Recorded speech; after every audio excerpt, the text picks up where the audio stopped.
आज आपल्याला सेक्शन 12 बघायचं आहे IGST ऍक्ट मधलं. काल आपण सेक्शन 7, 8, 9 कशा करता बघितले की ज्यामुळे आपल्याला इंट्रास्टेट सप्लाय का इंटरस्टेट सप्लाय हे क्लिअर होतं.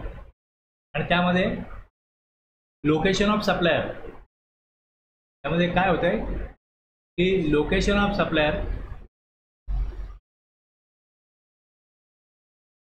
LOS लोकेशन ऑफ सप्लायर आणि दुसरं प्लेस ऑफ सप्लाय, ह्या बेसिसवरती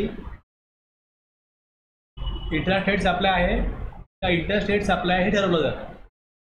जर सेम स्टेटमध्ये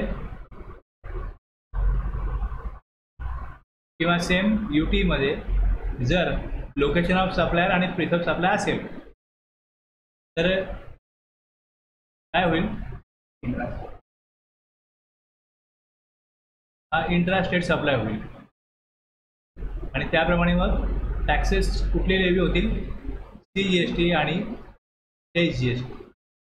आणि तेच जर का लोकेशन ऑफ सप्लाय आणि प्लेस ऑफ सप्लाय हे सेम स्टेटच्या UT मध्ये नसेल, म्हणजे एका स्टेटमध्ये लोकेशन ऑफ सप्लायर आहे आणि दुसऱ्या स्टेटमध्ये प्लेस ऑफ सप्लाय आहे, तर ह्या केसमध्ये काय होणार, इंट्राच्या ऐवजी इकडे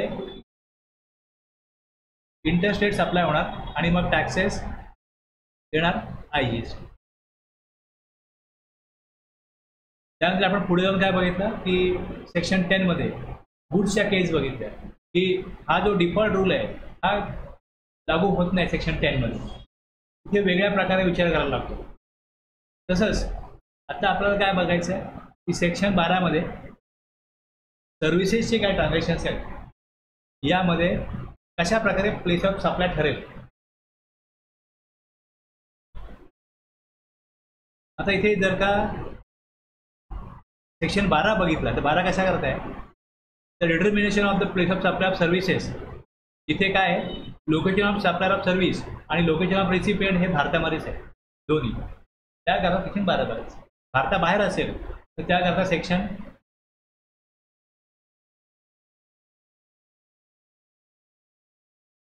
प्लेस ऑफ सप्लाय काढायचं आहे.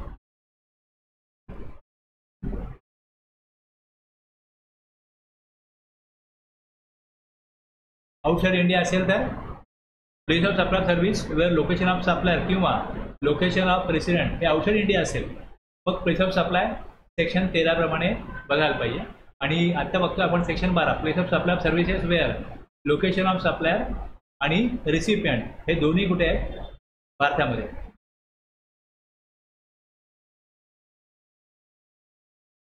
तर डिफॉल्ट किंवा जनरल रूल काय असेल, ज्यावेळेस बघायचं आहे place of supply services supplied to registered person B2B supply, हे जे आपलं ट्रान्झॅक्शन असतं ते आपण काय करतो, दोन ग्रुपमध्ये घेतो. तर एक B2B आणि B2C म्हणजे सप्लायर आणि रेसिपियंट हे दोन्ही रजिस्टर असेल तर नॉर्मली गव्हर्नमेंटचा उद्देश असा आहे की जे रजिस्टर्ड पर्सन असेल त्यांना ITC मिळाला पाहिजे, त्यांना ITC मिळायला पाहिजे, जेणेकरून गुड सर्व्हिसेस एंड युजरला स्वस्तामध्ये मिळतील, त्याची कॉस्ट थोडी कंट्रोल केली जाईल.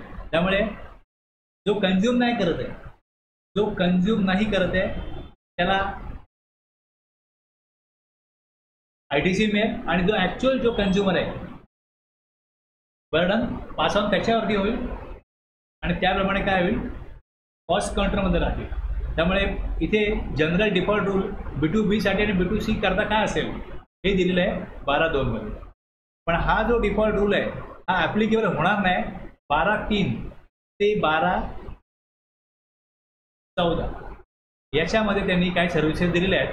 या सर्व्हिसेस आहेत एक इम्युबल प्रॉपर्टीवर किंवा बोट किंवा वेजल्स यावर सर्व्हिस दिली तर कशा प्रकारे प्लेस ऑफ सप्लाय काढायचा. तसंच परफॉर्मन्स बेस्ड सर्व्हिस आहे, ट्रेनिंग आणि परफॉर्मन्स अप्रेझल आहे, ॲडमिशन टू इव्हेंट किंवा अम्युजमेंट पार्क किंवा अदर प्लेसेस आहे, transportation of goods including mail किंवा कुरिअर आहे, पॅसेंजर ट्रान्सपोर्ट सर्व्हिस आहे, सर्व्हिसेस ऑनबोर्ड कन्व्हियन्स आहे, टेलिकम्युनिकेशन सर्व्हिस आहे, बँकिंग फायनान्शियल सर्व्हिसेस आहे, इन्शुरन्स सर्व्हिस आहे आणि advertising service to the government. ह्या केसेसमध्ये प्लेस ऑफ सप्लाय कसा काढायचा हे या स्पेसिफिक सबसेक्शनमध्ये दिलेलं आहे. अदरवाईज ह्या सर्व्हिसेस नसतील तर मग डिफॉल्ट रूल काय असेल हे 12(2) मध्ये दिलं आहे. त्याप्रमाणे B2B आणि B2C करता प्लेस ऑफ सप्लाय डिटरमाइन होईल. कळलं की 14 सबसेक्शन आहेत आणि ते कशा प्रकारे ड्राफ्ट केलेत ते आपण पहिले बघितलं. आता तुम्ही एक एक मग वाचाल ते प्रकारे सबसेक्शन, त्यात तुम्हाला या प्रकारे दिसेल की सबसेक्शन 1 हे सांगतो की जर सप्लायर आणि रिसिपियंट लोकेशन सप्लायरचं आणि लोकेशन ऑफ रिसिपियंट जे सर्व्हिस देणारे आणि घेणारे आहेत यांचं लोकेशन कुठे पाहिजे, इंडियामध्ये पाहिजे, तर तुम्ही सेक्शन 12 मध्ये या तरतुदी बघू शकता. 2 मध्ये B2B साठी आणि B2C साठी जनरल काय असेल यात काय दिलं आहे, हे जे दिलेलं आहे हे 3 ते 14 ॲप्लिकेबल होणार नाही. स्पेसिफिकली 3 ते 14 मध्ये ज्या सर्व्हिसेस दिलेल्या आहेत त्याला तिकडे जी तरतूद केलेली आहे ती तिकडे ॲप्लिकेबल होईल. हे आपल्याला 1 बाय 1 बघायचे आहे. आता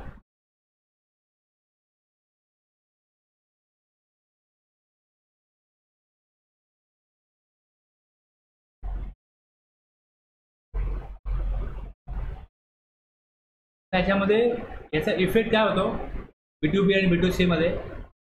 normally place of supply of service except काय म्हटलंय 12(3) ते 12(14).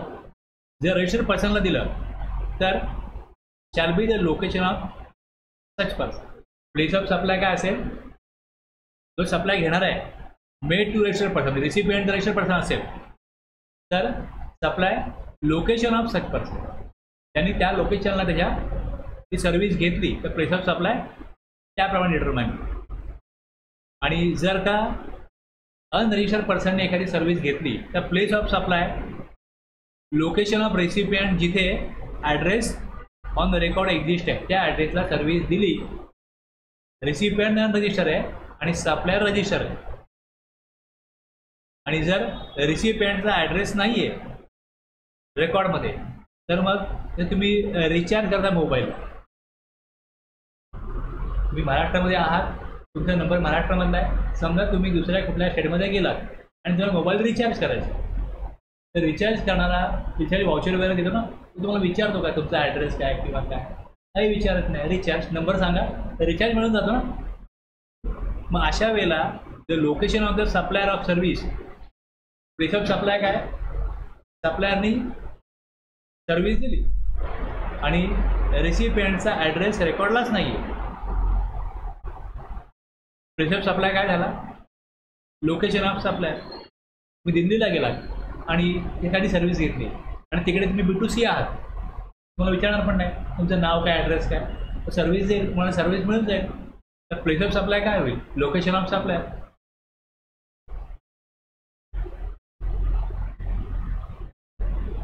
हा डिफॉल्ट रूल आहे. आता याप्रमाणे बघा, मिस्टर दीपक आहे, architect, register in Jaipur, supplies services to his client mister Ramesh of Noida. उत्तर प्रदेशमध्ये आहे, UP मध्ये आहे, register in UP. In this case since the supply is made to a registered person, supply कोणाला दिला, रजिस्टर्ड पर्सनला दिला, तर प्लेस ऑफ सप्लाय काय होईल, is the location of the registered person.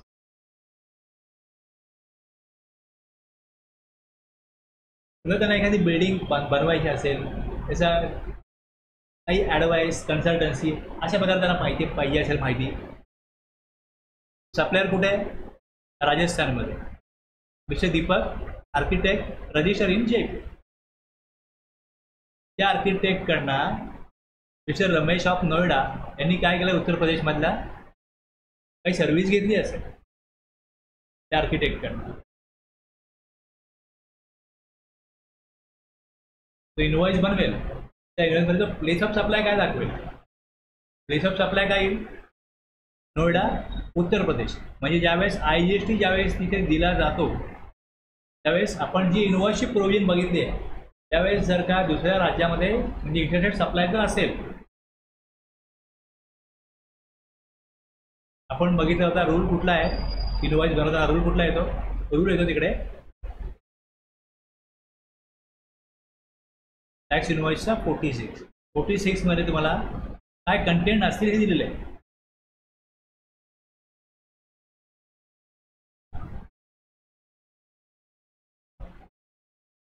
Place of supply along with the name of the state in case of supply in the course of interstate trade और commerce. ज्यावेळेस IGSTची levy होणार आहे त्यावेळेस तिथे IGST कुठल्या स्टेटचा आहे, कारण IGST मध्ये एक रेशो म्हणजे एक त्याच्यामधला भाग कोणाचा आहे रेव्हेन्यूचा, सेंट्रल गव्हर्नमेंट, दुसरा आहे स्टेट गव्हर्नमेंटचा. मग कुठल्या स्टेटला त्यातला हिस्सा मिळणार आहे हे समजण्यासाठी इनवॉइसमध्ये दिलेलं आहे इकडे की place of supply along with the name of the state in case of supply in course of interstate. इनवॉइसमध्ये हे दिलेलं आहे.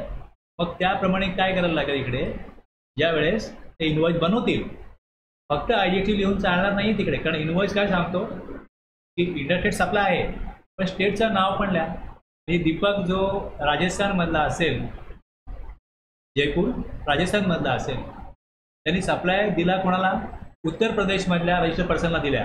तो प्लेस ऑफ सप्लाय तिकडे जेव्हा देईल की नोएडा उत्तर प्रदेश हे जेव्हा देईल त्याच वेळेस ते उत्तर प्रदेशला त्या IGSTमध्ये त्याचा जो शेअर आहे रेव्हेन्यूचा तो मिळेल. आणि तो प्रॉपर मिळण्याकरता ही आपल्याला तरतूद दिलेली इकडे की 12(2) प्रमाणे तुमचं काय होईल, B2B supply, B2B supply register person कुठे आहे, सप्लायर एका स्टेटमध्ये आणि रिसिपियंट दुसऱ्या स्टेटमध्ये. ज्याप्रमाणे आपण सेक्शन पहिले का कुठे बघितले 7-8 बघितले की त्यातून आपण ठरवणार की याला सेक्शन कुठं लागू झाला. म्हणजे हा interstate supply, location of supply एका स्टेटला आहे आणि प्लेस ऑफ सप्लाय दुसऱ्या स्टेटला आहे. म्हणजे IGST लागू होईल इकडे आणि तिथे प्लेस ऑफ सप्लाय काय येईल, नोएडा उत्तर प्रदेश. क्लिअर आहे एवढं. कसं होतं बघा की ज्या प्रकारे वॅटमध्ये होतं की वॅटमध्ये जर महाराष्ट्रामधनं गुजरातला सप्लाय केला तर तिकडे सीटची जागा होती, 2% रेट त्याला सीटचा होता. तर त्यावरती काय व्हायचं की तो जो रेव्हेन्यू आहे 2% तो महाराष्ट्राला मिळायचा, गुजरातला ते गुड्स मिळणार आणि टॅक्स कोणाला मिळणार, महाराष्ट्राला मिळणार. त्यात पद्धत कशी होती की जे ओरिजिनल स्टेट आहे जिकडनं सप्लाय होतो, जिकडनं ॲक्च्युली सेल होतो, रेव्हेन्यू त्या स्टेटला मिळणार. अशी पद्धत वॅटमध्ये होती. GSTमध्ये ही पद्धत बदलली आणि GSTमध्ये काय केलं आहे, कन्झम्पशन बेस्ड टॅक्स केलं आहे. टॅक्स कोण देतो, टॅक्स कोणाच्या पॉकेटमधनं जातो. ज्यावेळेस दुसऱ्या राज्यामध्ये एखादी गुड्स किंवा सर्व्हिस ही मुबलक प्रमाणात नाही आहे किंवा त्या क्वालिटीमध्ये नाही आहे त्यावेळेस ही दुसऱ्या स्टेटमध्ये दिली जाते. मग टॅक्स कलेक्ट कोणाकडनं झाला, टॅक्स कलेक्ट झाला या रमेश, तो कुठला राज्यामधला आहे, मग त्या राज्याला तो टॅक्स मिळाला पाहिजे. कारण कन्झम्पशन वापर तिकडे होतोय, तिथल्या राज्याच्या नागरिकांकडनं किंवा तिथल्या राज्याच्या व्यापाऱ्याकडनं जर टॅक्स दिला जातोय तर तो त्या राज्याच्या डेव्हलपमेंट करता वापरणं हे जास्त संयुक्तिक वाटतं, लॉजिकली योग्य वाटतं. हे तत्व एकदा घेतलं, महाराष्ट्रामध्ये उद्योग आहे, महाराष्ट्रामध्ये डेव्हलपमेंट आहे आणि जे बिहार किंवा UP हे डेव्हलप नाही आहेत तिकडनं जर महाराष्ट्रामधनं गुड जात असतील, लक्षात घ्या, आणि तो म्हणजे महाराष्ट्रामध्ये डेव्हलपमेंट पण येणार, नवीन प्रोजेक्ट पण येणार आणि रेव्हेन्यू पण महाराष्ट्रालाच मिळणार. मग दुसऱ्या स्टेटचं डेव्हलपमेंट कशी होणार आणि टॅक्स त्या लोकांना द्यायला लागतोय तर मग त्या राज्याला तो रेव्हेन्यू मिळाला पाहिजे. या बेसिसवरती GSTमध्ये काय होत होतं की महाराष्ट्राचा आणि गुजरातचा रेव्हेन्यू वॅटच्या तुलनेत वाढत नव्हता आणि पश्चिम बंगाल असो किंवा UP असो यांचा रेव्हेन्यू वाढणार होता, कारण की एकंदरीत किती गुड्स ते वेगळ्या राज्यामधनं घेतात. याचा जर आराखडा जर का त्यांनी ॲनालिसिस जर केला तर हे लक्षात आलं की त्यांचा रेव्हेन्यू वाढणार आहे. म्हणजे GST कायदा लागू झाल्यामुळे काय राज्यांना जे दुसऱ्या राज्यामधनं मुबलक प्रमाणामध्ये गुड सर्व्हिसेस घेतात त्यांचा रेव्हेन्यू वाढणार होता, पण जे राज्य दुसऱ्या राज्यामध्ये ॲक्च्युली गुड्स पाठवत होते त्यांचा रेव्हेन्यू कमी होणार होता. त्यामुळे त्यांना ही पद्धत मान्य नव्हती. पण एकंदरीत टॅक्स कलेक्शन प्रॉपर व्हावं, लॉजिकली व्हावं तर हीच पद्धत योग्य होती की जिकडे कन्झम्पशन होतं म्हणजे टॅक्स तुम्ही देणार तर त्याचा फायदा मला होणार, हे योग्य नाही ना. जर टॅक्स तुम्ही दिला तर तुमच्या डेव्हलपमेंट करता वापरला गेला पाहिजे. मी ते गुड्स दिले, सर्व्हिस दिली, मला त्याचे पैसे मिळालेले आहेत, ऑलरेडी डेव्हलपमेंट कुठे आहे, महाराष्ट्रामध्ये. नवीन प्रोजेक्ट कुठे येणार, महाराष्ट्रामध्ये येणार. जिकडे डेव्हलपमेंट आहे तिकडेच वाढत आहे, जिथे डेव्हलपमेंट नाही आहे तिकडे डेव्हलपमेंट कशी होणार? म्हणजे हे व्यस्त प्रमाण जे आहे हे कधीच बॅलन्स होणार नाही.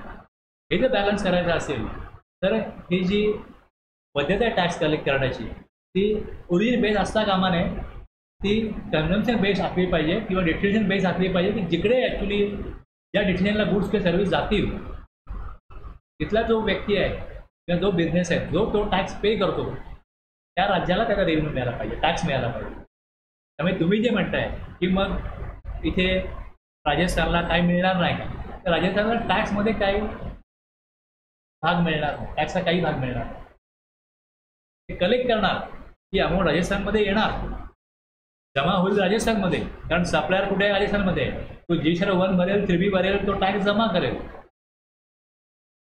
पण तेवढी अमाऊंट राजस्थान देणं लागतो सेंट्रल गव्हर्नमेंटला, आणि सेंट्रल गव्हर्नमेंट ती कोणाला देते ती अर्धी अमाऊंट जिकडे प्लेस ऑफ सप्लाय आलेला आहे, जिकडे झालेलं आहे कन्झम्पशन त्यांना देईल. लक्षात घ्यायचं हे असंच आहे. आणि कसं होतं प्रत्येक राज्यामध्ये काही ना काही गुड सर्व्हिसेस दिल्या घेतल्या जातात. महाराष्ट्रामध्ये काही दुसऱ्या राज्यामधून येत नाही अशातला भाग नाही ना, गुड किंवा सर्व्हिसेस घेतला पण जातात. त्यामुळे थोड्याफारच्या घेतल्या असतील तेवढा रेव्हेन्यू महाराष्ट्राला मिळणारच आहे.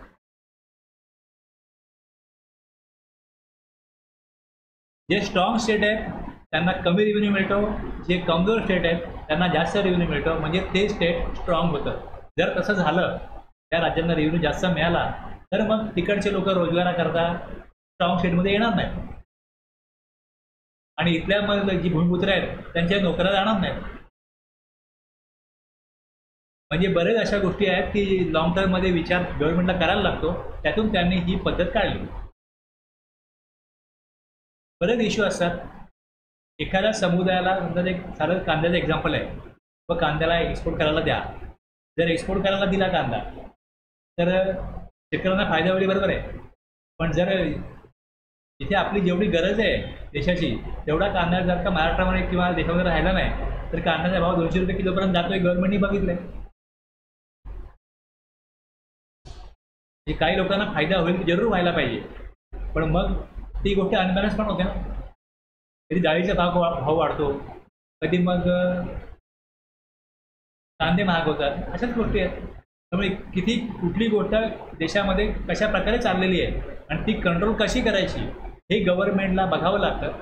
त्यामुळे जे सत्तेमध्ये असतात ते सत्तेमध्ये असताना वेगळी भाषा बोलतात, सत्तेच्या विरोधामध्ये गेले का वेगळी भाषा बोलतात.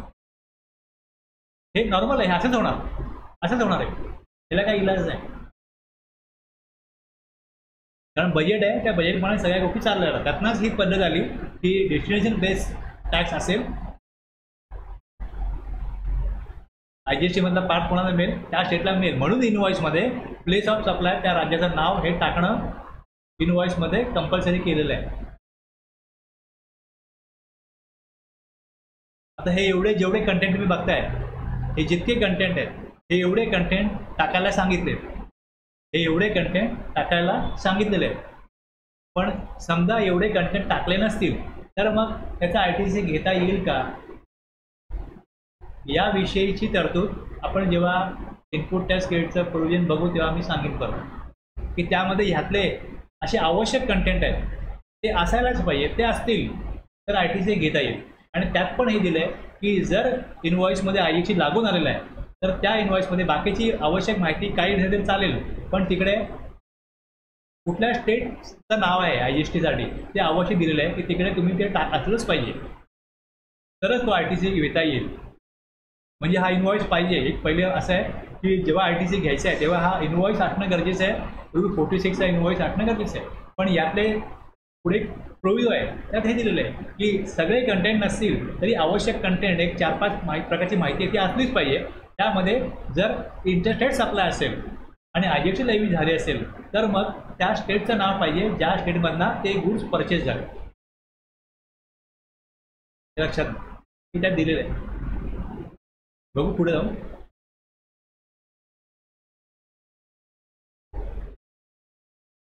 सप्लायरने हे मेन्शन केलं पाहिजे की कुठल्या राज्यामध्ये तो सप्लाय करतोय.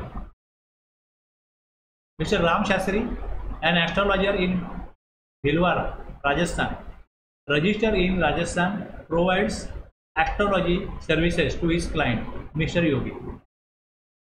आता राजस्थानमधना उत्तर प्रदेशमध्ये त्यांनी ही सर्व्हिस दिली. आता ही इंडिव्हिज्युअल सर्व्हिस आहे, म्हणजे ही काय बिझनेस करत दिलेली सर्व्हिस नाही आहे. आता या राम शास्त्री या व्यक्ती जो ॲस्ट्रॉलॉजर आहे याची ही सर्व्हिस टॅक्सेबल सर्व्हिस असेल तर उत्तर प्रदेशमधला जो त्याचा क्लायंट आहे तो नॉट रजिस्टर्ड अंडर GST. आता प्लेस ऑफ सप्लाय काय येईल? ह्यात दोन ऑप्शन येतील. दोन ऑप्शन काय येतील बघा, ह्यामध्ये दोन ऑप्शन आहेत. अनरजिस्टर्ड दोन ऑप्शन आहेत. The location of recipient where address of the record exist. जर ॲड्रेस दिला त्यांनी की योगी हे उत्तर प्रदेशचे आहे तर येईल. पण जर त्यांनी तसा ॲड्रेस दिला नसेल तर मग प्लेस ऑफ सप्लाय हा राजस्थानच येईल. Here if the address of mister Yogi is available on the record of mister Ram Shastri, location of mister Yogi at Uttar Pradesh will be the place of supply. Else जर नसेल ते अवेलेबल तर the location of mister Ram Shastri म्हणजे भिलवारा राजस्थानलाच त्यांनी तो सप्लाय केला. प्लेस ऑफ सप्लाय राजस्थानात येऊ शकतं जर ॲड्रेस ऑन रेकॉर्ड रिसिपियंटचा एक्झिस्ट करत नाही तर जे लोकेशन सप्लायरचं आहे त्याच लोकेशनमध्ये त्यांनी तो सप्लाय केला, म्हणजे प्लेस ऑफ सप्लाय सेम येईल. जे लोकेशन ऑफ सप्लाय जे स्टेट आहे तेच येईल.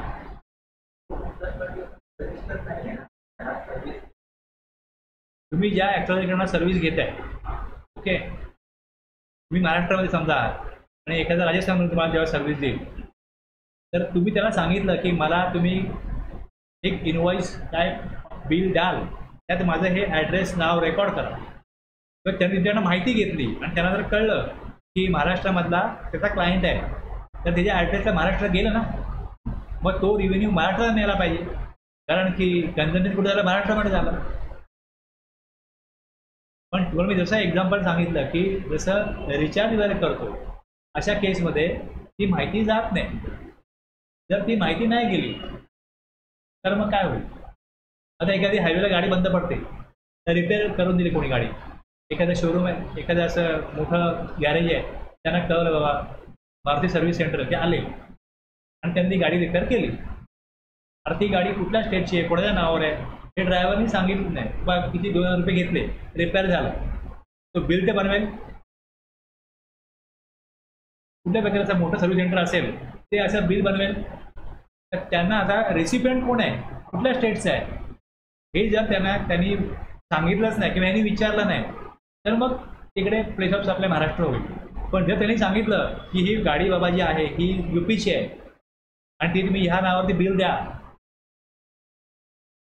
GST नंबर आहे, GST नंबर नाही आहे पण आम्हाला या ॲड्रेसवरती या नावावरती बिल द्या, तर मग प्लेस ऑफ सप्लाय UP होईल. पण जर त्यांनी ॲड्रेस सांगितला नाही आणि यांनी विचारला नाही तर लोकेशन ऑफ सप्लायर आणि place of supply same state होतं. हा डिफॉल्ट रूल आहे, हा डिफॉल्ट रूल आहे, लक्षात. Where service is provided to registered person, त्याला ITC घ्यायचं आहे, गव्हर्नमेंटला त्याला इनपुट टॅक्स क्रेडिट द्यायचं आहे. मग place of supply equals to location of recipient हे आहेच. पण अनरजिस्टर्डच्या केसमध्ये काय होतं, अनरजिस्टर्डला कुठला ITC मिळत नाही, त्यामुळे तो आपला ॲड्रेस बिलावर टाकून घेणं किंवा बिल मागणं या गोष्टीकरता आग्रह करत नाही. आणि जर का सर्व्हिस प्रोव्हायडर आहे त्यांनी त्या प्रकारे जर का रेकॉर्ड मेंटेन नाही केली तर मग दुसरा ऑप्शन लागू होतो, लोकेशन ऑफ सप्लायर. आणि जर सप्लायरने ॲड्रेस घेतला रिसिपियंटचा तर मग place of supply location of recipient होतो.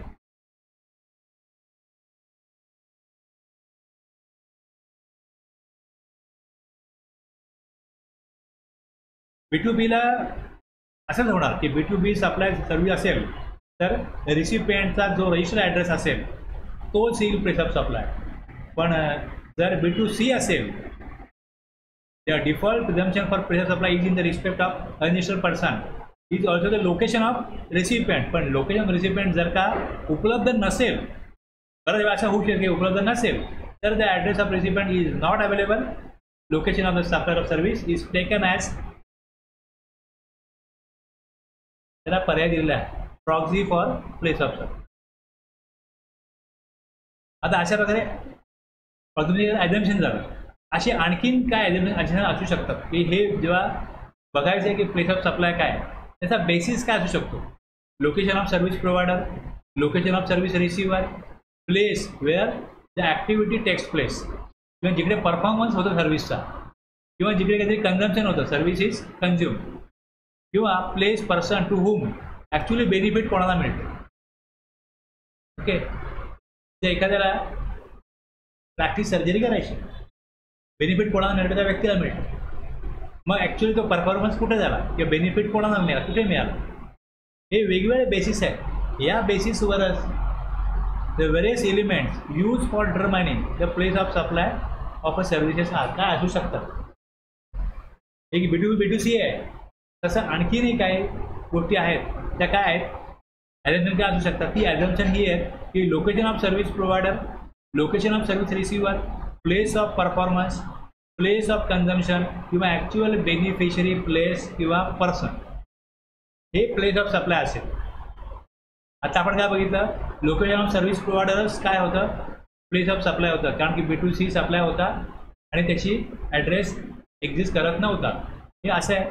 किंवा मग लोकेशन ऑफ सर्व्हिस रिसिव्हर, जर ॲड्रेस आला तर प्लेस ऑफ सप्लाय काय असेल, B2B असो B2C असो, काय असेल, प्लेस ऑफ सप्लाय जो ॲड्रेस दिलेला आहे रिसिपिएंटनी तोच काय असेल, प्लेस ऑफ सप्लाय. तिसरं काय असेल, प्लेस ऑफ परफॉर्मन्स कुठे, ॲक्च्युली तो परफॉर्मन्स कुठे झाला ते पण असू शकतं. प्लेस ऑफ कन्झम्पशन कुठे झालं ते असू शकतं, किंवा मग actually beneficiary place of person, या ठिकाणी पण प्लेस ऑफ सप्लाय असू शकतो. प्लेस ऑफ सप्लाय असू शकतो इथे प्लेस ऑफ कन्झम्पशन आहे, किंवा प्लेस ऑफ सप्लाय असू शकतो इथे प्लेस ऑफ परफॉर्मन्स.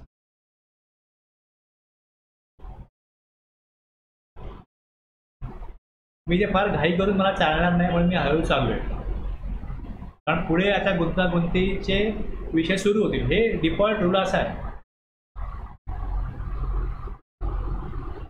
आता ॲक्च्युली कसं असतं की जो B2B असतो तो एक व्यक्ती दुसऱ्या व्यक्तीला काय करतो, सर्व्हिस देतो, आणि त्यानंतर ॲक्च्युली टॅक्स कोणाकडनं मिळतो, ज्या वेळेस B2C कन्झम्पशन होईल गव्हर्नमेंटला टॅक्स तेव्हाच मिळतो, कारण ते ITC घेत नाही, हे लक्षात घ्या.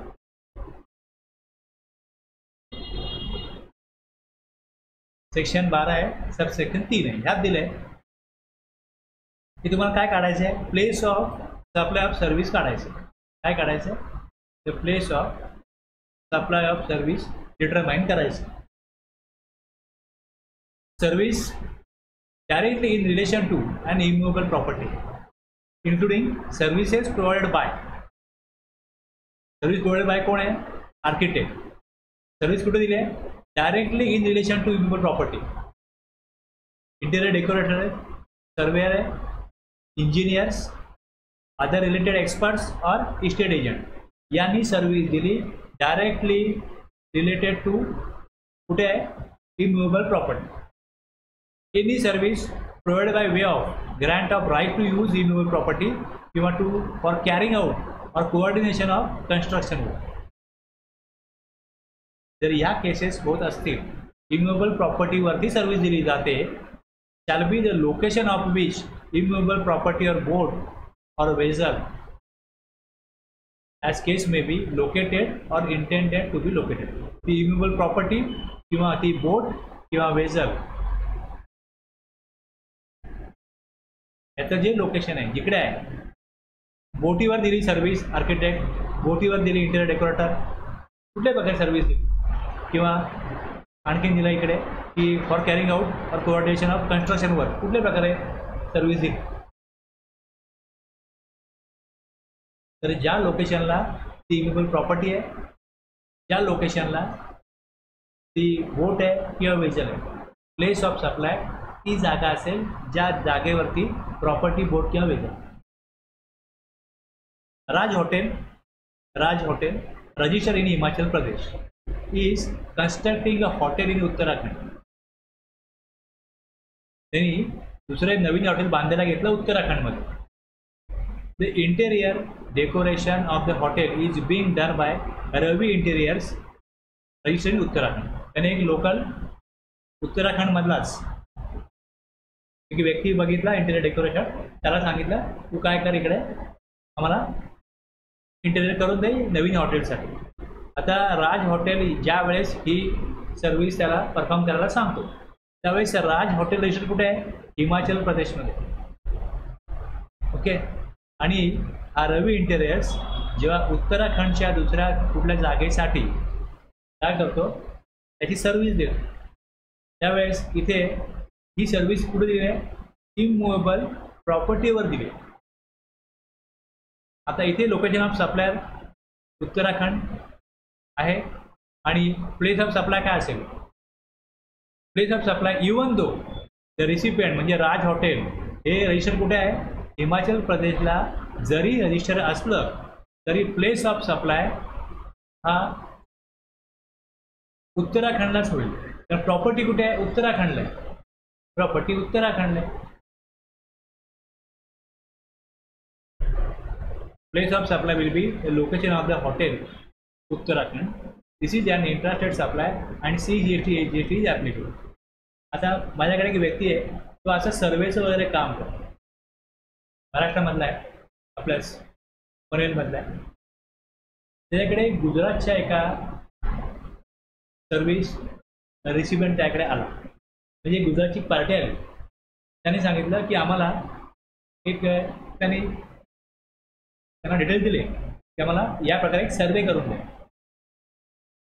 आणि तो सर्वे लँड संदर्भातला होता की ह्या एरियामध्ये लँड आहे त्याचा काय रेट भाव चालला आहे कशा प्रकारे त्या लँडचा रेट आहे किंवा इतर काही गोष्टी होत्या की ती लँड कोणाच्या नावावर आहे त्याचे ओनर कोण आहेत ठराविक एरियामधली याविषयी त्यांना माहिती पाहिजे होती. आता ही माहिती काढून देण्यासाठी त्यांनी एक 10,000 रुपीज चार्ज केले. ओके. आता लँड ही काय इमूव्ह प्रॉपर्टी आहे त्याला त्यांनी सर्वे केला. मग इथे प्लेस ऑफ सप्लाय काय यायला पाहिजे तर महाराष्ट्र यायला पाहिजे. टॅक्स काय यायला पाहिजे? CGST AGST. लक्षात म्हणजे इकडे जी गुजरातमध्ये पार्टी आहे त्यांना काहीतरी इकडे प्रोजेक्ट करायचं आहे त्यामुळे एक ठराविक जी लँड आहे ती लँड ठराविक एरियामधली त्याचे ओनर कोण आहेत तिथल्या जागेचा रेट काय वगैरे वगैरे त्यांनी सर्वे करायला सांगितलं. आता असा सर्वे केला आणि ह्यांनी जर इन्व्हॉइस बनवलं CGST AGST तर त्यांना त्याचा इनपुट टॅक्स क्रेडिट मिळणार नाही गुजरातमध्ये मिळणार नाही. लक्षात घ्या. तर त्यांनी काय सांगितलं की ही तुम्ही स्पेसिफिक सर्व्हिस दिली 12-3 मधली पण आम्ही तुमच्याकडे काय मागितलं आणि तुम्ही काय दिलं हे तुम्हाला आणि आम्हालाच माहिती आहे ना. तुम्ही बिल बनवा कन्सल्टन्सी सर्व्हिस बिल काय बनवा तुमच्याकडनं आम्ही कन्सल्टेशन सर्व्हिस घेतली म्हणून बिल बनवा आणि मग ते 12-3 मध्ये येत नाही आणि IGST लावून द्या कारण की मग 12-3 येत नाही तर मग 12-2 येणार. हे लक्षात घ्या. जनरल प्रोव्हिजन येणार की एका रजिस्टर पर्सननी दुसऱ्या रजिस्टर पर्सनकडनं सर्व्हिस घेतली आणि ती 12-3 ते 12-14 मध्ये नाही तर डिफॉल्ट रूल लागतो. म्हणजे सर्व्हिस तुम्ही आम्हाला दिली सर्व्हिसची पण तुम्ही आम्हाला कन्सल्टन्सी सर्व्हिस दिली या प्रकारे आमच्याकडनं तुम्ही चार्जेस घ्या तसं बिल द्या. सर्व्हिस कुठली दिली आणि काय दिली हे तुम्हाला आणि मलाच माहिती आहे. गव्हर्नमेंट त्या प्रूव्ह करू शकत नाही आणि तुम्हालाही त्यात होणार नाही काय आणि आम्हाला बेनिफिट मिळून जाईल GST इनपुट टॅक्स क्रेडिटचं. मग त्यांनी 12(2)च्या तरतुदीमध्ये त्यांची सर्व्हिस बसवून घेतली. असं आहे. मला त्यांनी विचारलं बिल आपल्याला द्यायचं असंच आहे. मी म्हटलं 12(3) प्रमाणे त्यांना तुम्ही बिल द्या. प्लेस ऑफ सप्लाय महाराष्ट्र येईल आणि टॅक्सेस CGST AGST येतील. यांनी त्याचं बिल त्यांना पाठवलं. मग त्यांनी त्यांच्या कोण होता कन्सल्टंट त्याला दाखवलं तेवढं हे तुम्हाला ITC मिळणार नाही तुम्ही हे बदलून घ्या आणि त्यांना या प्रकारे सांगा की सर्व्हिस ही सर्व्हिसची नसून सर्व्हिस आहे फिरवण्याची सर्व्हिस आणि मग काही प्रॉब्लेम येणार नाही. त्यांना IGST लेवी करा आणि तुम्हाला इनपुट टॅक्स क्रेडिट मिळून जाईल. 10,000 पण मी एक्झाम्पल दिलं जर ती 1 लाख त्यांनी अमाऊंट घेतली असेल तर किती रुपये होतात? 18,000. कोण सोडेल? ITC का सोडायचं? पण 1800 पण कोण सोडत नाही, असं आहे ना. तुम्हाला समजतं ना, ज्याला कायदा कळतो ना तो मग त्याचा गैरफायदा घेऊ शकतो. गव्हर्नमेंट कसं काम करतं, गव्हर्नमेंटला कसं कळतं, गव्हर्नमेंटकडे काही यंत्रणा आहे, काही यंत्रणा नाही आहे अशी की ह्यांनी सर्व्हिस काय दिली आणि काय घेतली हे कळायला. गुड्सला कळेल, ईबे बिल आहे, ई इनवॉइस आहे, गुड्सला कळेल. सर्व्हिसच्या बाबतीमध्ये हे नाही कळू शकत. हे नाही कळू शकत तर मग अशा प्रकारे याचा उपयोग केला जाऊ शकतो.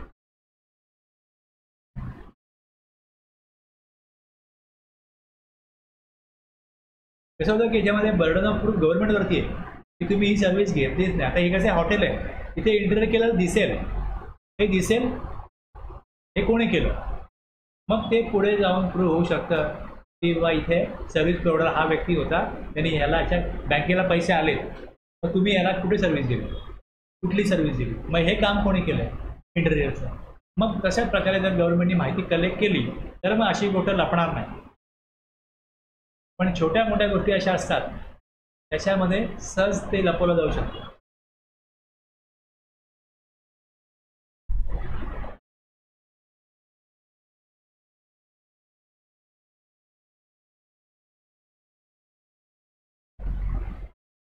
Bye way of lodging accommodation. आता एक पहिले काय घेतलं होतं की the place of supply of service, एक होतं एक क्लॉज त्यातला directly in relation to river property. आता मी बी क्लॉज वाचतोय. बी क्लॉजमध्ये काय, by way of lodging accommodation by hotel, inn, guest house, homestay, club. आता एखादा व्यक्ती काही कामानिमित्त दुसऱ्या स्टेटमध्ये जातो, ओके, तिकडे तो राहण्याकरता कुठे राहण्याची व्यवस्था आहे, हॉटेल काही असं नाव असेल, व्हॉट एव्हर नेम, राहण्याकरता जागा आहे, तिथे राहील तो, किंवा हाऊस बोट किंवा एनी अदर वेज.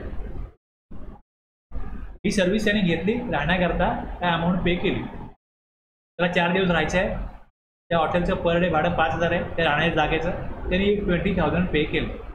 तर ज्यांचं hotel, inn, guest house, homestay, club, campsite आहे, house boat, any other vessel आहे, location which is the immovable properties किंवा बोट लोकेटेड. म्हणजे इथे पण काय येईल, CGST HST येईल. ओके, माझ्याकडे एक व्यक्ती आहे, तो गुजरातला माल सप्लाय करतो, तर बऱ्याच वेळा त्याला काही तो माल बरोबर नाही आहे, त्याची क्वालिटी बरोबर नाही आहे, मग त्याला तो माल तिकडे बघायला जायला लागतो की प्रॉपर गेला की नाही गेला आहे, वेळेत गेला की नाही गेला आहे, तो आता किंवा मग इतर काही मीटिंग वगैरे असतात त्याला बऱ्याच वेळा गुजरातला जायला लागतं. तो हॉटेलला राहतो, तिकडे आपला GST नंबर येतो, ते लोक त्यांचं काम करतात CGST HST, त्याला काय महाराष्ट्रामध्ये याचं क्रेडिट मिळत नाही. मी विचारतो, रे मी एवढे माझे वर्षभरामध्ये 1,00,000-2,00,000 खर्च होतात, मी वेगवेगळ्या स्टेटमध्ये जातो आणि तिथे राहतो, मला तिथे माल पोचवायचा आहे, तर त्या लोकांची बोलणी करायला जायला लागतं, मिटिंग करायला जायला लागतं, मला क्रेडिट मिळणार नाही, म्हटलं नाही मिळणार. कारण कुठे राहायला गेला तर सप्लायरने सप्लाय केला, सर्व्हिस कुठली आहे, या प्रकारे लोडिंग, लॉजिंग किंवा अकॉमोडेशन, तिथे भाडं घेतलं त्याने, तर टॅक्स तोच लागेल. त्या स्टेटला CGST HST, या स्टेटच्या CGST सेटअप होत नाही, त्याला इनपुटच क्रेडिट मिळत नाही. Raj hotel in Shimla, Himachal Pradesh, providing lodging to mister Tariq, registered dealer in Jaipur, Rajasthan for an official seminar. Official seminar आहे. Location of supplier Himachal Pradesh, place of supply Himachal Pradesh. समजा एक, आता अनेक असे डिस्ट्रीब्युटर वेगवेगळ्या स्टेटमध्ये असतात, त्यांचं एक मीट ठेवलं मुंबईमध्ये एका हॉटेलमध्ये, ते सगळे तिथे राहायला आले, तर तिकडे हॉटेल काय करेल, हॉटेल आपलं बिल बनवेल, राहण्याची व्यवस्था आहे, ते टॅक्सी वगैरे CGST HST हे असंच आहे, ITC मिळणार नाही.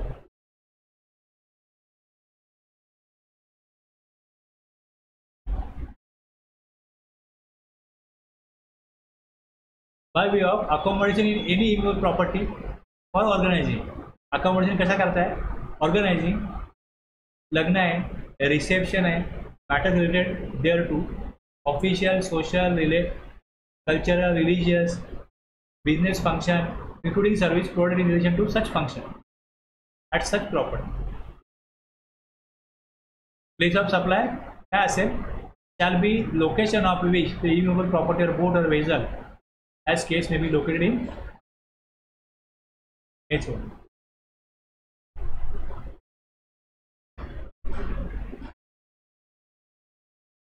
Mukesh Automobiles, a registered dealer in Gurugram, Haryana, books the conference hall of Raj Hotel in Shimla, Himachal Pradesh for 3 days for an official conference. Location of supplier Shimla, Himachal Pradesh. Place of supply Shimla, Himachal Pradesh. Intra-state supply हा taxes applicable CGST AGST. ABC बघितले आपण. त्याला सहाय्यक any services ancillary to the services referred to in clause A, B, C shall be location at which इकडे immovable property आहे किंवा बोट आहे किंवा वेझल आहे तेच काय येईल त्याचं लोकेशन आहे.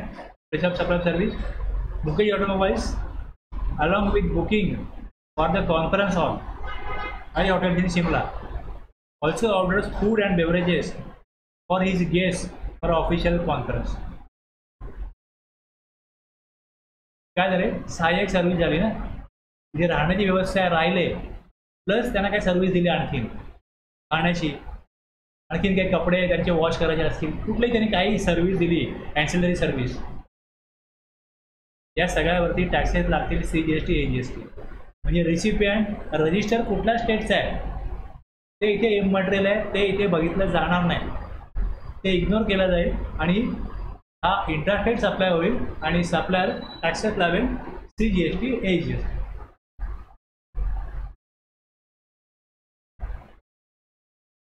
कळलं? इथे लॉस काय होतो रेसिपियंटचा की हा जो CGST AGST टॅक्स आहे one state cannot be use to set off the liability of another state.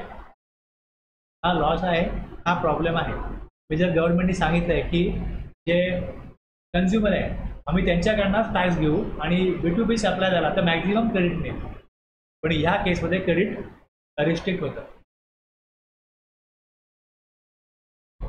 हे सर्व्हिस हे रिस्ट्रिक्ट होतं. आणि तुम्हाला मी एक आता संबंधित एक GST Act 3B मध्ये एक पॉईंट तुम्हाला दाखवतो बघा.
हे बघा आपण जेव्हा ITC मध्ये जातो, आता हा विषय ITCचा आहे ना, त्याला मिळणार नाही ना ITC पण मी बोललो.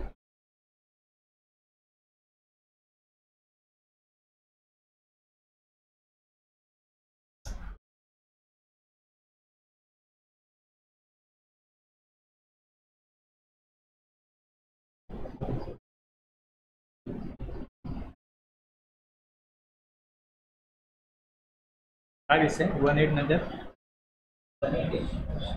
हां 50 आहे ना.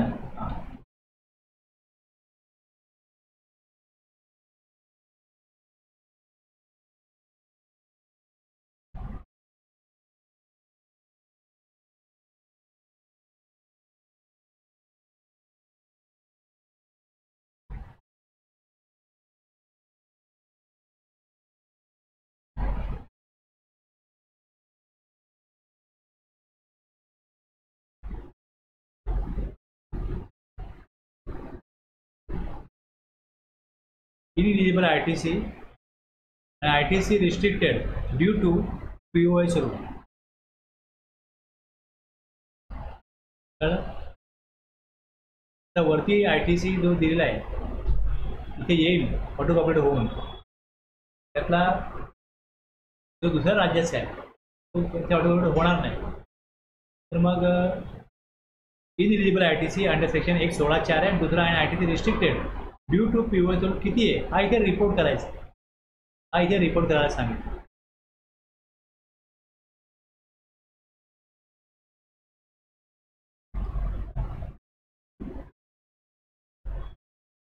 Provided that if the location of the immovable property or boat or vessel is located or intended, म्हणजे उद्देश असा आहे to be located outside India, भारताबाहेर आहे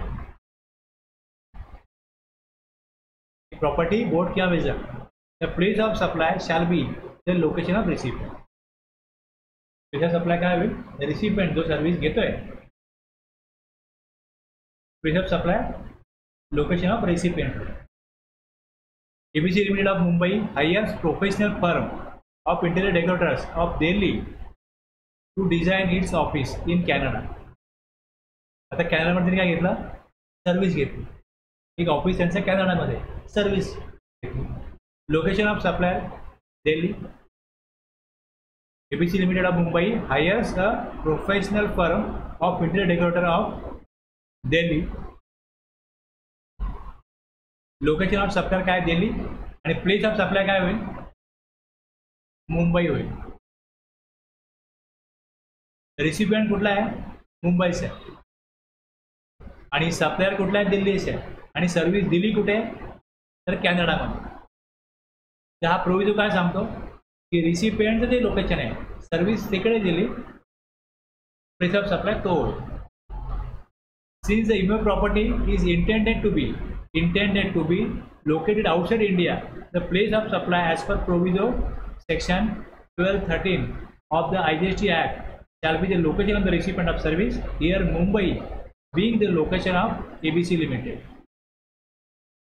ABC Limited recipient, ABC Limited हा कोण आहे, हा hires a professional firm of interior decorator Delhi. Supplier दिल्लीचा आहे, रिसिपियंट मुंबईचा आहे आणि सर्व्हिस परफॉर्मन्स कुठे झाला, कॅनडामध्ये. मग हा काय येईल, supplier Delhi, recipient Mumbai, interstate supply होईल आणि टॅक्सेस ॲप्लिकेबल IGST.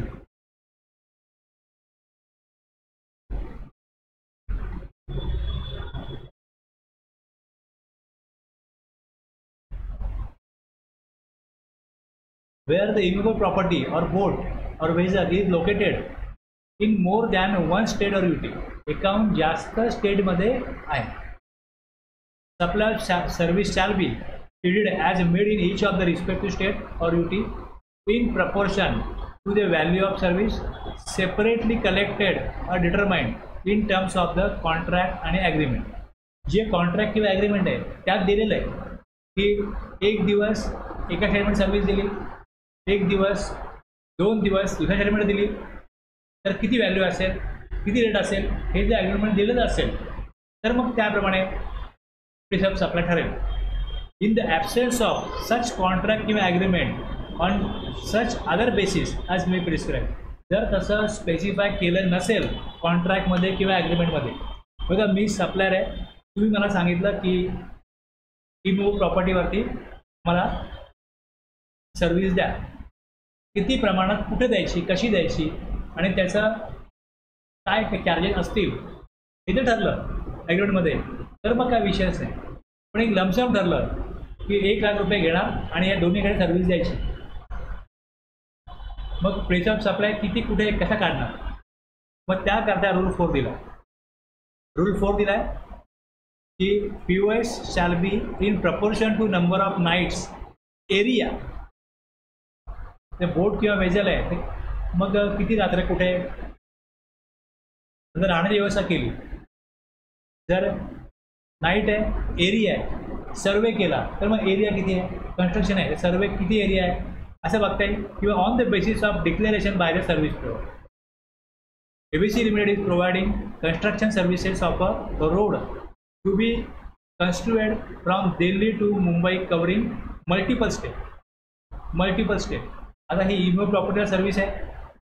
मग ह्या केसमध्ये as per explanation section 12(3) of IGST act, where the immovable property is located in more than one state, the supply of service shall be treated as made in each of the state in proportion of the value for service separately collected or determined in terms of the contract or agreement entered into this regard, or in absence of such contractual agreement.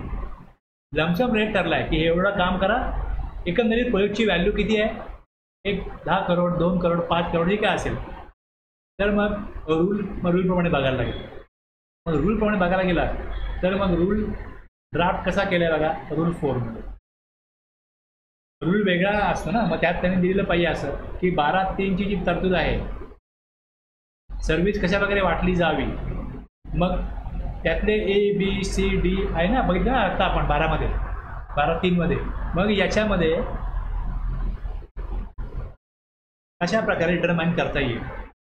In case of services provided by way of lodging accommodation by hotel, in guest house, club or campsite by whatever name called,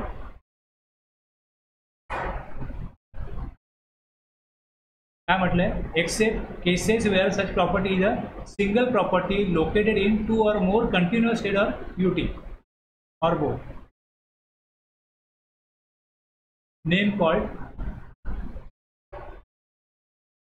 and services ancillary to such services, the supply of service shall be treated as made in each of the respective state or UT in proportion to the number of nights stayed in such property. किती रात्री कुठल्या प्रॉपर्टीमध्ये होत्या, lodging purpose होतं. Okay, समजा 11 तारीख ते त्यांनी रेकॉर्ड केलं की 11 ते 15 एकूण ह्याचे चार्जेस सांगितले 80,000. तर प्लेस ऑफ सप्लाय कुठे किती काढणार, एकाहून जास्त स्टेट असतील तर किती नाईट कुठल्या स्टेटमध्ये त्यांनी रात्री किती काढल्या, तेवढ्याप्रमाणे तो प्लेस ऑफ सप्लाय होईल. आलं लक्षात.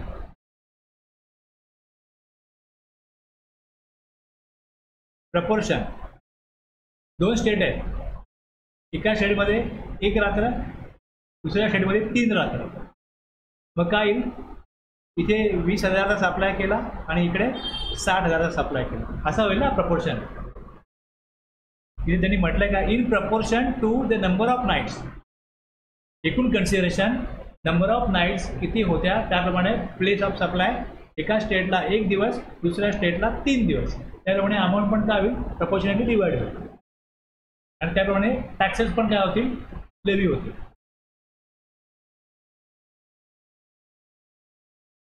In case of all other services in relation to immovable property, including services by way of accommodation in any immovable property for organizing any marriage, reception, etc., and in case of supply of accommodation by a hotel, guest house, club, campsite, whatever name called, shall be treated as made in each of the respective state in proportion to the area of the immovable property lying in each state. किती area वापरला. तिसरा, in case of services provided by way of lodging accommodation by a houseboat, any other vessel, and ancillary services to such services, the supply of service shall be treated as made in each of the respective state or UTs in proportion to the time spent. किती वेळ ते spend केला बोटवरती, वेजलवरती.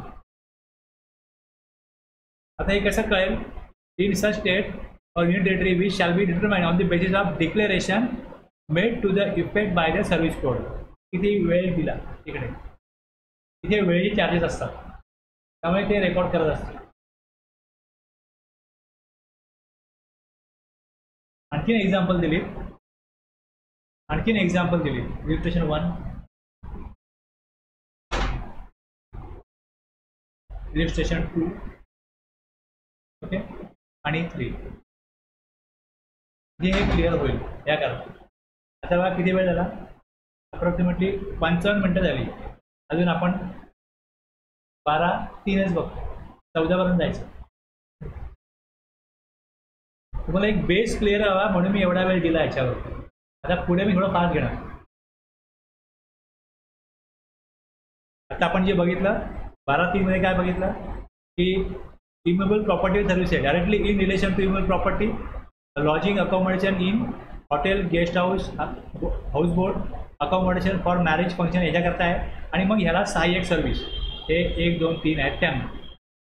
आणि दुसरं हा बघितलं इम्युएबल property और बोट और वेझल इज लोकेटेड आउटसाइड इंडिया, मग प्लेस ऑफ सप्लाय काय असेल, लोकेशन ऑफ प्लेस.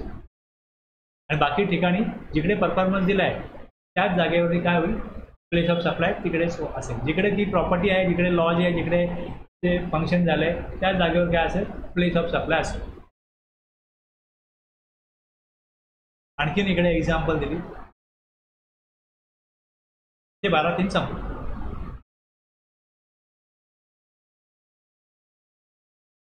हा जर का मी एकदम मिडलमध्ये घेतला ना तर मला हे कमीत कमी 6 तास लागतील शिकवायला, 6 ते 8 तास एवढं आहे त्याने.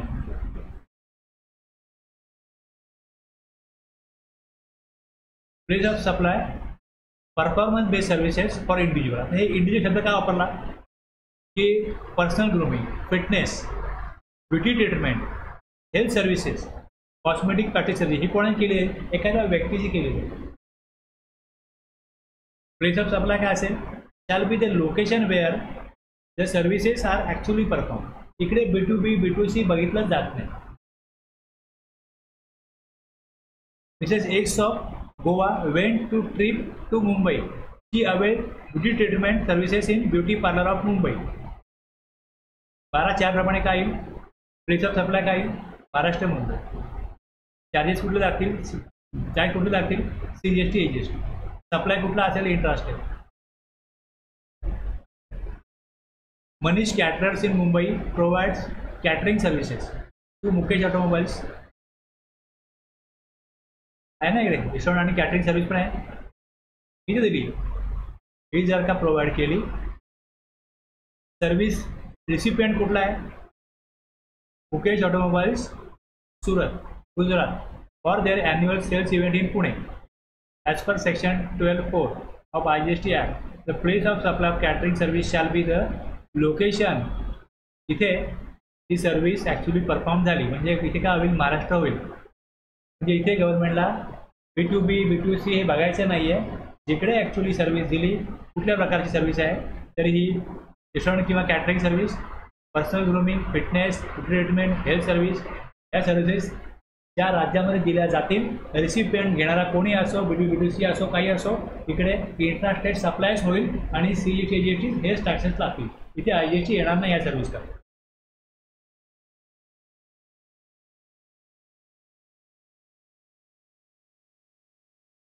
Services in relation to training आणि परफॉर्मन्स सेपरेट.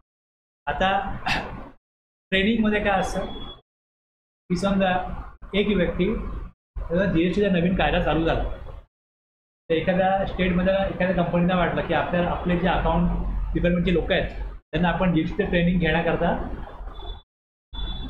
डेव्हलप स्टेटमध्ये पाठवू. समजा बिहारमधला एका कंपनीचे 4 एम्प्लॉई मुंबईला आले ट्रेनिंग घ्या, बरोबर आहे. तर इथे काय दिले त्यांनी, the place of supply of services in relation to training असेल. इथे काय बघायचं, a registered person shall be location of such person आणि a person other than registered person shall be the location where the service are actually perform.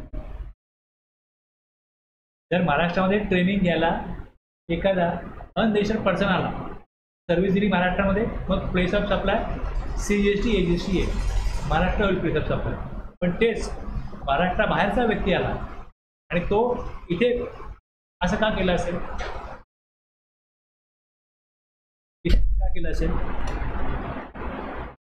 इथली service इकडे दिली, यामध्ये training दिलं. ट्रेनिंगमुळे काय होतं, त्या व्यक्तीची एफिशियन्सी वाढते. हे ट्रेनिंग त्याने घेतलं आहे ते वापरून तो आपल्या कंपनीकरता काहीतरी काम करणार आहे. म्हणजे ॲक्च्युली त्याचा जो काय बेनिफिट आहे तो कुठे मिळणार आहे, तो बिहारमधनं आला तिकडे मिळणार आहे. म्हणून मग इकडे प्लेस ऑफ सप्लाय काय, बिहार. आणि त्याला ITC पण मिळेल त्या कंपनीला बिहारच्या त्या रजिस्टर्ड पर्सन.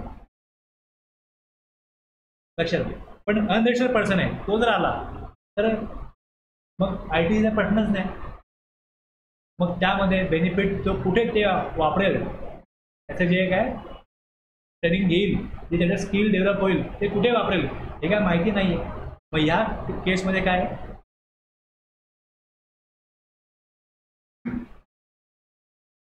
निकष वेगळे आहेत.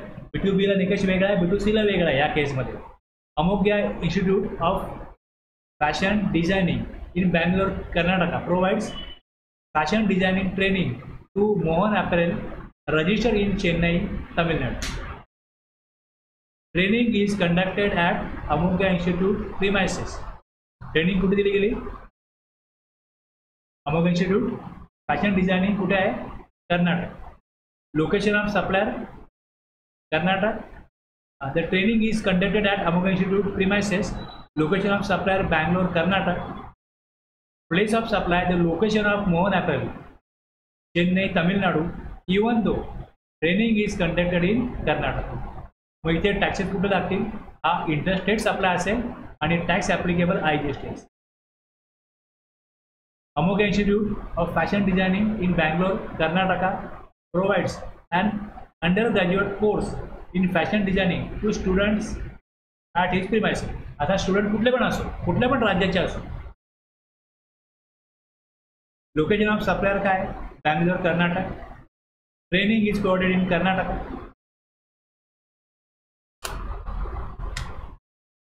पुण्यामध्ये आहेत ना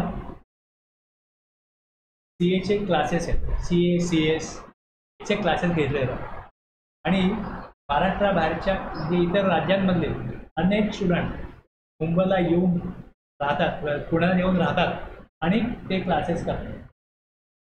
लक्षात घ्या.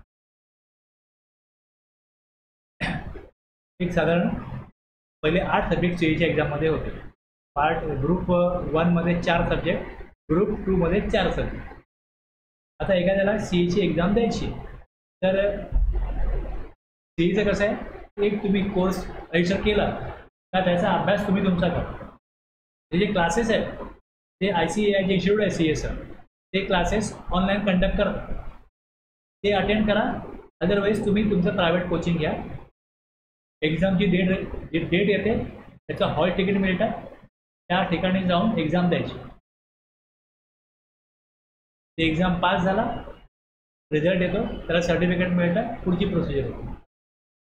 ते वेगवेगळ्या राज्यांमध्ये जिकडे त्यांना प्रॉपर कोचिंग मिळत नाही ते अशा प्रकारे मुंबई, पुणे, दिल्ली इकडे असे कोचिंग सेंटर आहेत. तिकडे जाऊन वेगवेगळ्या राज्यांमधले जे विद्यार्थी आहेत ते जाऊन ते क्लासेस अटेंड करतात. आता समजा एक व्यक्ती पुण्याला आला, या क्लासेसची फी आहे 1 लाख रुपये 8 सब्जेक्टची. त्याच्यावर GST आहे 18,000. ओके. हा व्यक्ती समजा UP मधनं आला असेल, समजा मिस्टर अमित हा UP मधनं येतो आणि तो पुण्यामध्ये 1,18,000 रुपये पे करून हे 4 महिने त्याची एकच व्यक्ती येत नाही, असे ग्रुपमध्ये लोक येतात आणि अशा प्रकारे राहण्याची व्यवस्था पण आहे. मेसमध्ये खातात आणि एखाद्या ठिकाणी राहतात आणि हे क्लासेस करतात. आता हे ट्रेनिंग कोणी घेतलं? अनरजिस्टर्ड पर्सननी घेतलं. मग हा जो प्लेस ऑफ सप्लाय हा टॅक्स कोणाला मिळणार? महाराष्ट्राला मिळणार. CGST AGST आहे ना. लक्षात घ्या.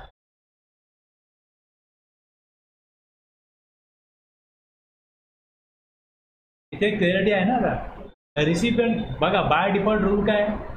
डिफॉल्ट रूल काय? पण कुठे वाचला डिफॉल्ट रूल? सेक्शन 12 मध्ये कुठे वाचला?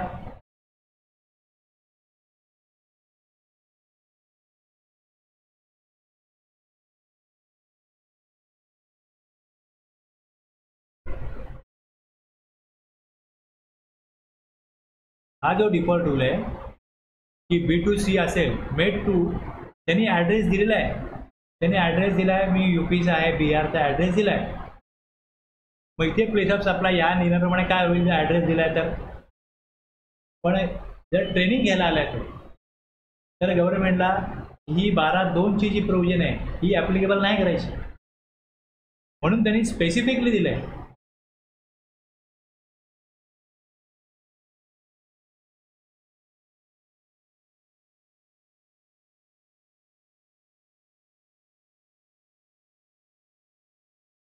In relation to training. आता लक्षात ना, म्हणजे किती मोठा रेव्हेन्यू जे डेव्हलप स्टेट आहेत तिकडे अशा प्रकारे ट्रेनिंग दिलं जातं. B2B ITC पास ऑन होईल, पण B2C मधला मात्र आम्ही त्या स्टेटला देणार नाही. म्हणजे त्यांनी नियम केला असा, या सरकारने नियम केला किंवा GST मध्ये आपण हे तत्व ठेवूया की जे कन्झ्युमिंग स्टेट आहे रेव्हेन्यू त्यांना मिळणार, ओरिजिनला मिळणार नाही. टॅक्स कलेक्शन सप्लायर तुमचा करेल, IGST लावेल, पण या IGST मधला जो SGSTचा पार्ट आहे तो त्या स्टेट गव्हर्नमेंटला मिळेल ज्या स्टेट गव्हर्नमेंट मध्ये ती सर्व्हिस ॲक्च्युली कन्झ्युम झाली.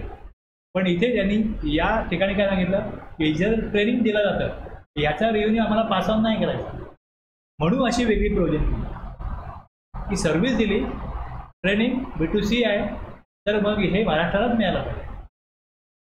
म्हणजे जे मोठे स्टेट आहेत, डेव्हलप स्टेट आहेत, त्यांना सगळाच रेव्हेन्यू तुम्ही तिकडे कन्झ्युम होते सर्व्हिस तिकडे देऊ नका, आम्हाला काहीतरी मिळायला पाहिजे. मग ह्यातून त्यांनी जो बेनिफिट आहे या राज्यांचा तो इथे काय केला आहे, प्रोटेक्ट केला, या तुम्हाला मिळेल. हे असं सहज झालेलं नाही, याच्यामध्ये त्यांनी हे असं नको तसं करा हे करा, यातून हे सगळं असं झालेलं आहे आणि त्यामुळे अशा प्रकारचे आपल्याला प्रोव्हिजन दिसतात इकडे.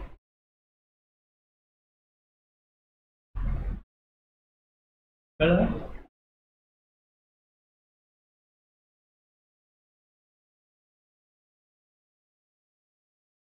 आता ज्यावेळेस हे शब्द वापरले जातात अशा प्रकारचे, तर मग इथे बघा location of recipient of service हे पण डिफाईन केलं. बघा थोडं एस्टॅब्लिशमेंट जेव्हा दिलंय, फिक्स एस्टॅब्लिशमेंट शब्द वापरला आहे तो पण डिफाईन केला आहे.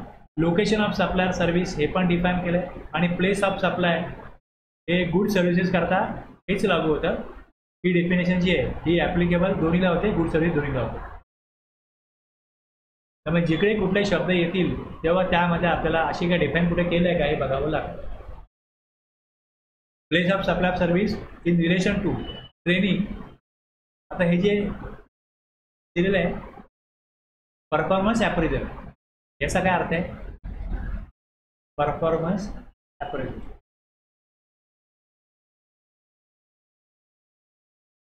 परफॉर्मन्सचं मूल्यमापन केलं जातं.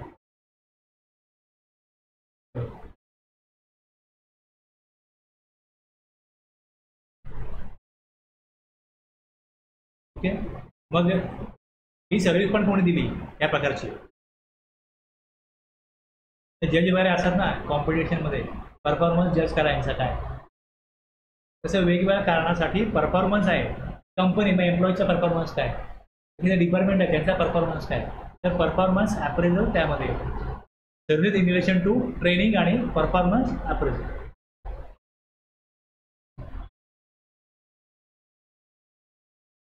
जर हे प्रोव्हाइड केलं रजिस्टर्ड पर्सनला तर मग प्लेस ऑफ सप्लाय काय, लोकेशन ऑफ रेसिपियंट. अदरवाईज काय येईल, provide to a person other than registered person, location of where the service is actually perform. इथे B2B B2C त्याचा ॲड्रेस इथे B2B दिलेलं आहे, पण इथे B2B B2C मध्ये आपण जे वरती बघितलं 12(2) मध्ये ते इथे तत्व लागू होणार नाही, कारण स्पेसिफिकली इकडे दिलेलं आहे की B2C असेल त्याचा ॲड्रेस नाही बघायचा, सर्व्हिस जिकडे दिलेली आहे तोच प्लेस ऑफ सप्लाय असेल.